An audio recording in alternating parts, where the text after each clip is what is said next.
Pangalawang Panasonic namin na linisan pa. Ito, horsepower pala. 18.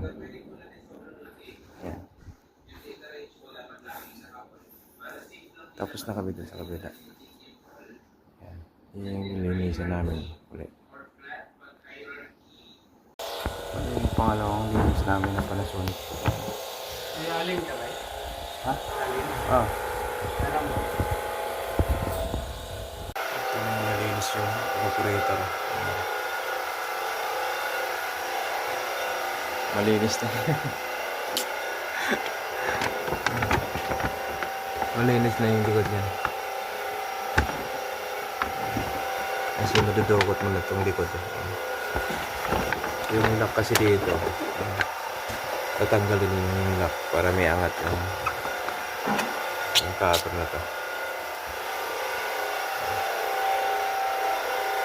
Ito yung pangalawang Panasonic. Okay na. Chat at sa gwapo.